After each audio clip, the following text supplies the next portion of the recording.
देखिए, पुलिस ने मुझ पे बहुत ज़बरदस्त हमला भी किया, मारपीट भी की मुझसे, मेरे साथ। मगर हम उनकी फ्रस्ट्रेशन समझ सकते हैं, लेकिन मैं आप लोगों के सामने मुस्कुरा के इसलिए बात करना चाहता हूँ कि पूरी दुनिया और भारत के सभी SC ST OBC फार्मर्स और गरीब लोग देख लें कि भारत का संविधान जो है वो किसी भी जुल्म को, चाहे अमित शाह जी डायरेक्ट फ़ोन पे टच में थे, जो इंस्पेक्टर साहब थे वो हमें बता भी रहे थे कि मैं प्राचा साहब सब जानता हूँ, यहाँ पे कुछ नहीं मिलने वाला, मगर अमित शाह जी का प्रेशर है हम पे। ये वो मुझे इनफॉर्मली जब वो वीडियो बंद करते थे बता रहे थे। मुझे हथियार भी दिखाए उन्होंने, पिस्टल्स दिखाई, और साफ तौर पे ये बोला कि यहाँ हम सिर्फ आपको मजबूरी में आए हैं क्योंकि हमें कमिश्नर साहब ने बोला है और अमित शाह साहब ने बोला है कि किसी भी तरीके से प्राचा साहब के पास को जाए डराओ, धमकाओ और ये इंश्योर करो कि जो इनके पास एक जो पुलिस के खिलाफ और RSS के और BJP के खिलाफ वीडियो हैं और दूसरे सबूत हैं, वो किसी तरीके से इनके कंप्यूटर से निकाल के ले आओ। इस बात के अलावा उनके पास कोई काम नहीं था। उन्होंने जो आज मैं हियरिंग में था कोर्ट की, तो हमारी हियरिंग तक वीडियो रिकॉर्ड की, जो कि बिल्कुल कंटेम्प्ट ऑफ कोर्ट है, लेकिन कैमरा बंद होते ही वीडियो, हालांकि कोर्ट ने उनसे कहा कि कैमरा परमानेंटली चलाना है, लेकिन उन्होंने बहुत बार कैमरा बंद किया। जैसे ही कैमरा बंद हुआ उसी वक्त उनकी धमकियाँ शुरू हो जाती थी, उसी वक्त वो गन्स दिखाने लगते थे। और 12 बजे से लेकर आप देख लीजिए, मैंने 12 बजे आते ही, तब तो मेरे पर कोर्ट का प्रेशर था, DC कपिल साहब हमारे साथ हैं, इनका मैटर चल रहा था आज एक हाई कोर्ट में, तो वो भी इनके प्रेशर में ही मैंने किया। मगर मैंने आते ही ये बोला, जैसे ही उन्होंने बताया कि मैं पुलिस ऑफिसर हूँ, मैंने सीधा उनको कहा कि अगर आपके पास कोर्ट का ऑर्डर है, उन्होंने कहा हमारे पास कोर्ट का ऑर्डर है, तो मैंने कहा मेरी ऑफिस में मेरा पूरा ऑफिस आपके लिए खुला हुआ है, मेरा पूरा घर आपके लिए खुला हुआ है, और ये सब वीडियो रिकॉर्डेड है, ये सारी चीज़ें वीडियो रिकॉर्डेड है। मैं कोई अपनी तरफ से ऐसा बयान नहीं दे रहा हूँ जो कि वीडियो रिकॉर्डिंग में। आप सारे कंप्यूटर्स मेरे देख लीजिए, सारे मेरी फाइल्स देख लीजिए। तब वो उनसे हमें ये बोलने लगे कि आप जो है हमें ये चीज़ें दे दो। मैंने कहा ये चीज़ें मैं किसी भी हालत में आपको नहीं दे सकता, क्योंकि आप ये कह रहे हो कि वो कोई मेरा क्लाइंट था। कौन व्यक्ति है वो, उसके बारे में कोई मुझे जानकारी ऐसे याद नहीं होगी, क्योंकि मेरे पास सैकड़ों हज़ारों केस। तो मैंने कहा मैं क्लाइंट अटर्नी जो हमारा रिलेशन होता है उससे बंधा हुआ, मैं आपको कुछ नहीं दे सकता, भले ही आप मुझे गोली मार दो, क्योंकि ये मेरा एडवोकेट होने के नाते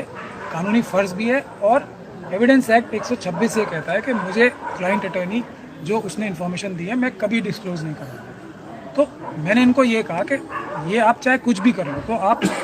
ये सब हमारी कैमरा बंद होने की बात होती थी, आप अमित शाह साहब को बता दो, मैं नहीं देने वाला कुछ भी, और कुछ है भी नहीं,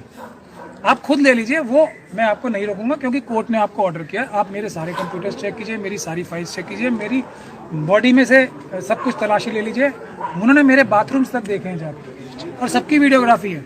एक एक बाथरूम, एक एक टेबल के नीचे तक घुस के देखा है उन्होंने, सब वीडियोग्राफ्ड है। और जब उन्हें कुछ नहीं मिला इतने घंटे बाद भी, तो वो सब और रेगुलर बाहर जाके पुलिस से बात कर रहे थे। एक बार नीचे आप सब लोगों ने देखा आने लगे थे, फिर बिल्कुल नीचे तक आके शायद उन्हें दोबारा फ़ोन आया, उन्होंने किसी से फ़ोन पे बात की, वो फिर ऊपर आ गए, और फिर इस बार आके उन्होंने फिजिकल मेरे साथ बहुत मारपीट की। मेरे एक्चुअली स्पाइन की प्रॉब्लम भी है, और इनको पता भी थी ये बात, क्योंकि बहुत सारे लोगों को पता है, और ये तो मुझे बता ही रहता है कि मैं आपके बारे में A से लेकर Z तक सब पता है। तो मेरी स्पाइन में भी चोट लगी है, इसलिए मैं बहुत तकलीफ में हूँ। मगर मैं मुस्कुरा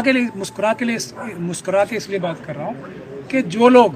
मुझसे उम्मीद रखते हैं और एडवोकेट कम्युनिटी से उम्मीद रखते हैं कि जो कोई भी अन्याय होगा, और भारत के संविधान से जो लोग उम्मीद रखते हैं, तो वह ये हौसला रखें कि ये कोई भी जुल्म कर रहे हैं। भारत का संविधान इतना ताकतवर है कि अगर उसको ठीक से फॉलो किया जाए, तो हम लोग भारत के संविधान के माध्यम से ना सिर्फ दिल्ली के जो दंगे हुए हैं, दिल्ली में जो हुए हैं, उसमें RSS के लोगों को, BJP के हमने बहुत सारे लोगों के खिलाफ FIR कराई भी है। यही उनकी सबसे बड़ी ग्रीवेंस है मुझसे, कि RSS के लोगों को, मेरे जो क्लाइंट्स थे उनकी कंप्लेंट्स पे अरेस्ट किया गया। यही उनकी सबसे बड़ी ग्रीवेंस है कि पुलिस के लोगों के खिलाफ हमारे पास प्लेथोरा ऑफ एविडेंस है, एक नहीं, हमारे पास पूरा, आप समझे तो इतना एविडेंस है कि मुझे नहीं लगता कि ये शायद दिल्ली दंगों की जो चेन है, और इसीलिए हम ज़्यादा लाइमलाइट में भी नहीं आ रहे कि ये अमित शाह जी तक जाके रुकेगी, इसमें मुझे कोई भी शक नहीं है, और वो एविडेंस सब हमारे पास मौजूद है। तो जब ये अमित शाह जी तक जानी है तो ये अमित शाह जी के इशारे पे ही हमें बोला भी जा रहा है कि ये हो रहा है कि या तो आप ये केसेस छोड़ दो। मेरे कितने ही क्लाइंट्स को डराया गया, आपके पास एक के बाद एक कितने एग्जांपल्स मैं दिखा सकता हूँ कि प्राचा साहब को वकील हटा दो, नहीं तो हम तुम्हें मार देंगे, झूठे केसों में फंसा देंगे। और एक के बाद एक मेरे पास दर्जनों एग्जाम्पल हैं जो जो जो जो लोगों को झूठे एफआईआर में दर्ज किया गया क्योंकि उन्होंने मेरे पास आके पुलिस के खिलाफ कंप्लेंट कराने की कोशिश की थी, आरएसएस के लोगों के खिलाफ कोशिश की थी। एक जो दूसरी बात वो मुझसे कह रहे थे कि आप जो हमारे पुलिस ऑफिसर्स के खिलाफ SC ST के केस कर रखे हैं वो हम आपको पहले भी बहुत बार समझा चुके हैं, उनको भी विड्रॉ करो।